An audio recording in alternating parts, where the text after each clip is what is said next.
un monstruo silencioso. Todos sabemos que cuando tenemos coraje, cuando tenemos ira, cuando en nuestro corazón hay violencia, muchas veces no lo demostramos, muchas veces no es que lo exponemos a las personas. Eso es algo que está guardadito ahí en el corazón. Y llega el momento que algo pasa, alguna cosa sucede alrededor, y es como cuando usted prende la mecha de una dinamita.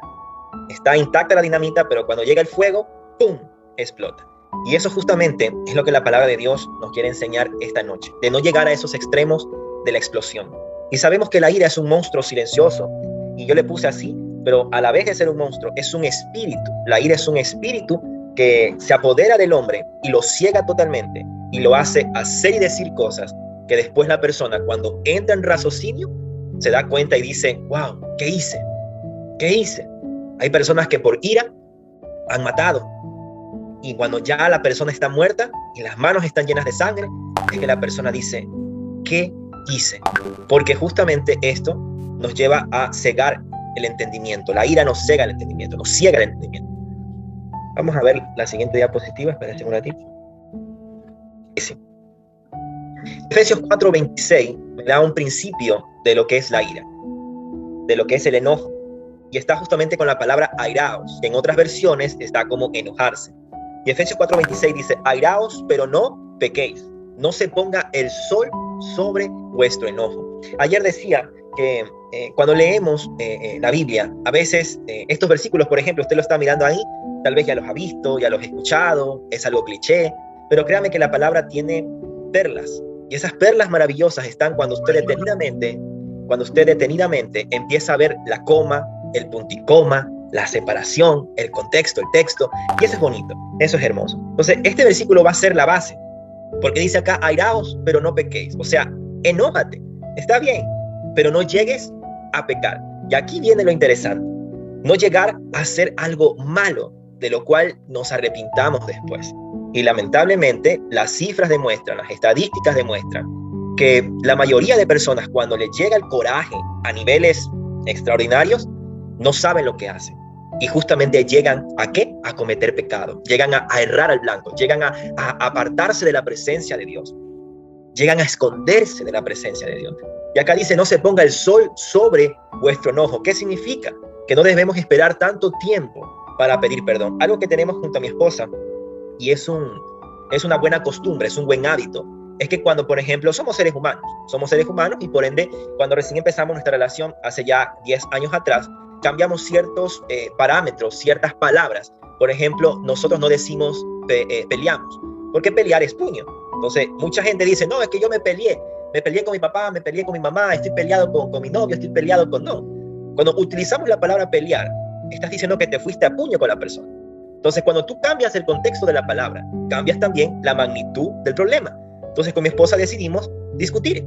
¿Sabes qué? Discutimos, porque somos seres humanos y ya no decimos peleamos, sino que simplemente discutimos, tuvimos un roce, tuvimos un percance, pero vamos quitando esa palabra. ¿Para qué? Para que se haga más fácil y llevadero la vida tanto en pareja como también familiar. Porque esto no solamente pasa a los esposos. Ya les cuento un testimonio que justamente voy para allá. Proverbios 12:16 dice, el necio al punto, escuchen eso, da a conocer su ira, mas el que no hace caso de la injuria es prudente.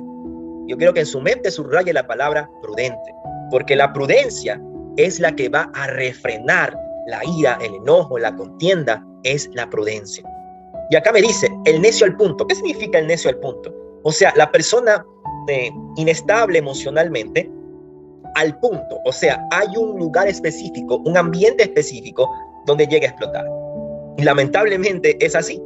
Por ejemplo, hay personas que están de repente discutiendo y están soportando, pero cuando llega una cosita que tú tocas, una palabra que te activa, algo en la atmósfera llegó a ti, enseguida te levantas y puedes llegar a hacer cosas que no están bien. Por eso acá dice el necio al punto, o sea, hay un punto específico y exacto donde la persona necia, ¿qué significa necio? La persona con inestabilidad emocional, la persona que no controla sus impulsos, que no tiene dominio propio. Dice, al punto da a conocer su ira. O sea, ni por más que esconda, la persona airada, la persona violenta, llegará al punto de que va a hacer conocer su ira. Mas el que no hace caso, y esto es tremendo, después del punto y coma, eso es una clave, eso es una llave. Dice, mas el que no hace caso. ¿Cuántos acá no hacemos caso? Cuando, por ejemplo, cuando yo estaba en la universidad, o cuando yo estaba en colegio, no sé si a usted le ha ocurrido, que de repente alguien insulta. Y un insulto llega tal vez a nuestra mamá. Y la gente que dice, no, es que a mí me tocan la mamá y yo me voy con todo. Y saben, a mí en muchas ocasiones, cuando yo estaba en colegio y no conocía de Cristo, ni siquiera conocía este principio bíblico. Y sin embargo, cuando a mí me insultaban a la mamá, como dicen, nunca en mí estaba ese corazón de que, ay, aquí te parto porque tocaste a mi madre, lo más sagrado.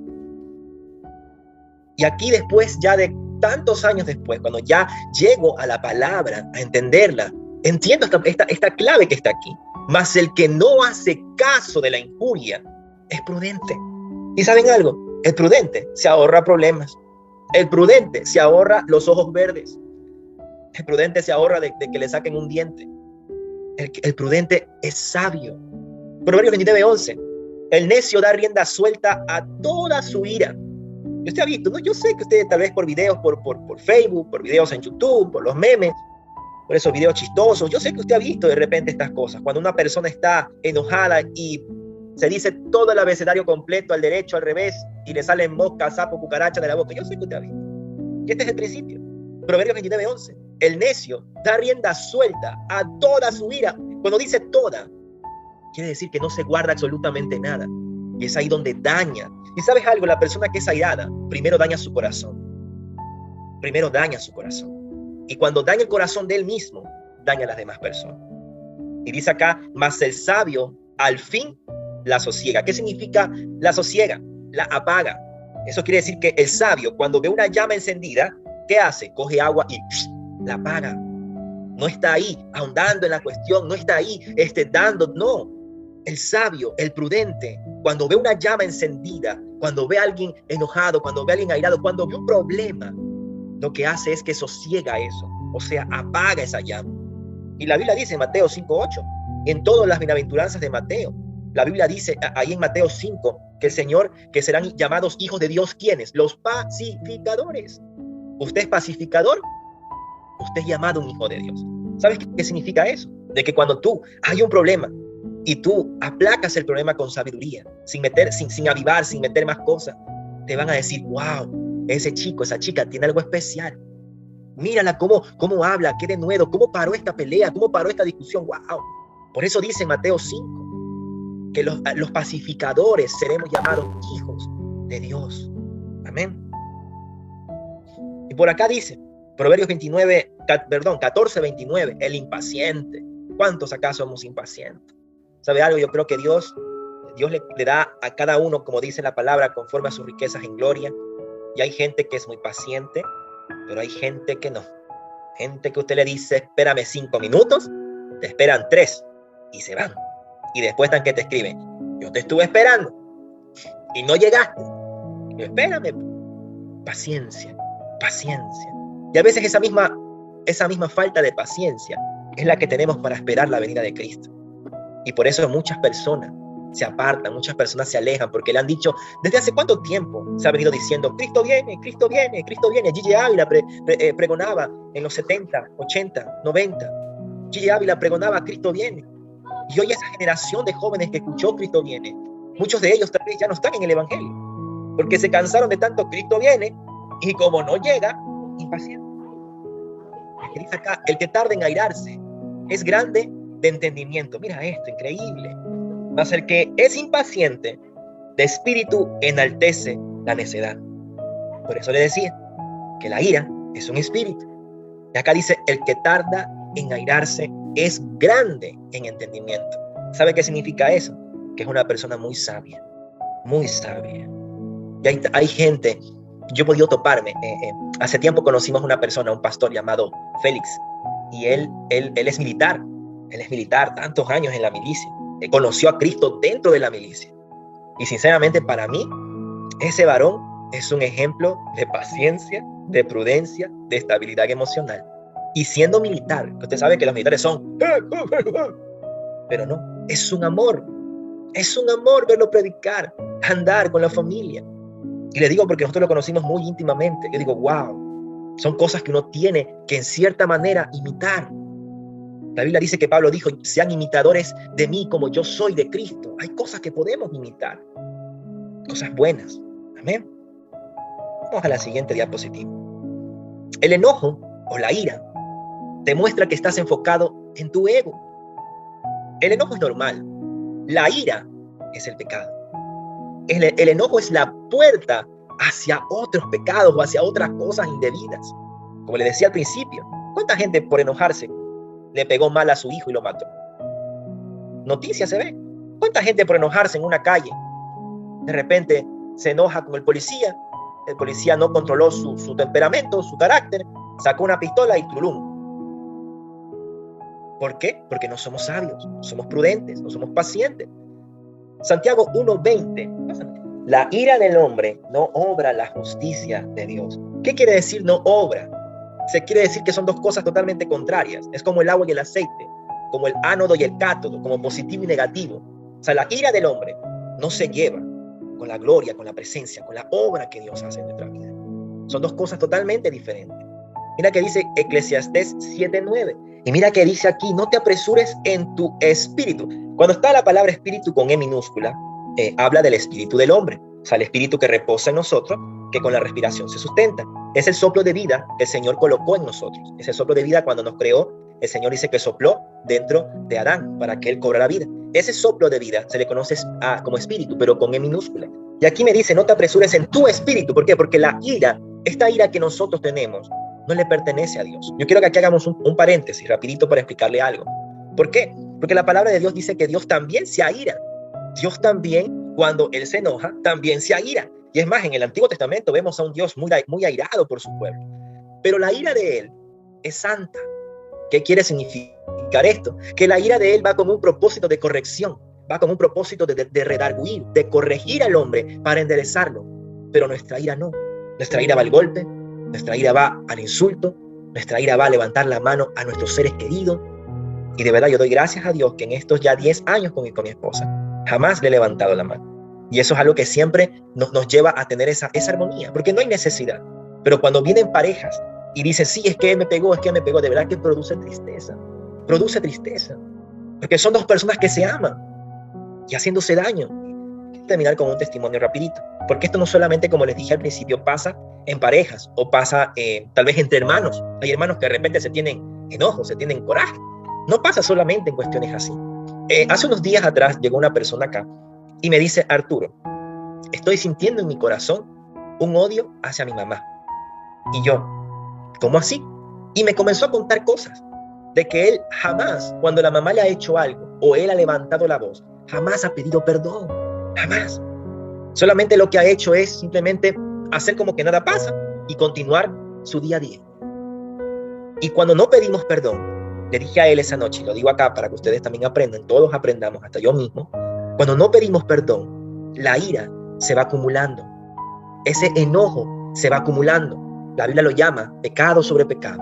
¿Qué significa? Que una falta que tú no perdonas o que no pides perdón, no sé si me vean las manos, viene otra falta y como esta de aquí no se las entregaste al Señor y pensaste que, lastimé a alguien, pero ahí fue, ya estamos todo bien. ¿Qué fue, mi hijo? ¿Todo bien? Sí, nada pasó. No, eso se va quedando así. Y aquí va un principio que usted va ahorita a entender.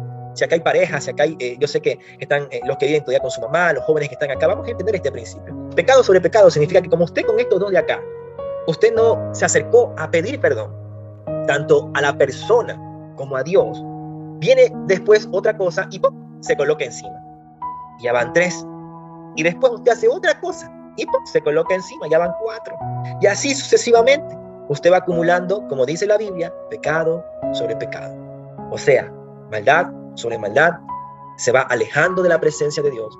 Y cuando usted quiere mirar a esa persona, usted tiene tantas cosas encimadas que le va a producir coraje, le va a producir ira. Y este chico se llevaba bien con la mamá. Eran apegados, eran como decimos coloquialmente, eran pana y bolero. Se decían, mami, que esto que el otro, hijo, que no sé qué, no sé cuándo. Pero la raíz que él conoce de Cristo, ya usted sabe los problemas, ¿no? Cuando la persona conoce de Cristo, ya usted conoce que la casa se levanta y la mamá, que es amorosa, muchas veces ya saca las garras, pero no es la mamá, es un espíritu que está molestando ahí, porque la Biblia dice en Efesios 6 que la guerra no es contra carne ni sangre, sino contra principados, potestades, gobernantes, etcétera, etcétera. Entonces, No es con tu mamá el problema, no es con tu esposa el problema, no es con la persona que tú puedes tocar el problema. El problema es con lo que está dentro de ella. Y este chico me decía, mi mami me hizo esto, yo, pide perdón. Después viene, oye, yo le hice esto a mi mami, pide perdón. Y no. Y cuando llegó esa noche acá me dice Arturo, y llorando, llorando, casi tembloso, me dice Arturo, cuando mi mami me habla, siento coraje cuando me dice las cosas. Y enseguida el Espíritu Santo me trató. No hay perdón. No hay perdón. Y cuando nosotros no nos abrimos al perdón, lastimosamente, vamos acumulando cositas en el corazón que hacen que el enojo, la ira, la rabia, todas esas cosas negativas vayan acumulándose y haciéndose una bola en el corazón, que después no vamos a saber cómo soltarla. Y la única forma es pedir perdón. Y yo te invito, joven, esta noche, y aquí ya estoy terminando, para dar el paso al pastor. Yo te invito, joven, esta noche. Si tal vez tienes algo, vamos a ver la última imagen, no dejes que la ira te ciegue. El mensaje final. Si tal vez tienes algo con algún familiar, si tal vez tienes algo con tu mamá, con tu hermano, con un tío, con un primo, con alguna persona, acércate a pedir perdón. Acércate a pedir perdón. Un principio de ira también se vio en Caín y Abel. Y miren lo que pasó, lastimosamente. Entonces no lleguemos a esos extremos. Pidamos perdón. Que a veces pasan que nos lastiman o lastimamos y como que sin nada. Y eso se va acumulando. Así que tengamos cuidado con eso. Que el Señor ponga en el corazón de cada uno de nosotros el acercarnos a perdonar, a pedir perdón, abrazar a nuestros familiares, a no estar en riña. Porque ¿saben cómo se le llama todo esto? Raíz de amargura. Y por eso es que a veces hay jóvenes tan amargados, jóvenes tan fríos, jóvenes tan alejados de la presencia de Dios. ¿Por qué? Porque nunca perdonaron a alguien que lo lastimó. O nunca se acercaron a Dios a decirle, Señor, perdóname por lo que acabo de hacer. Entonces es bueno que usted active el perdón, porque así el Señor rápidamente hace que nuestro corazón se aliviane y nos forme un corazón de pacificador. Amén. Bendición.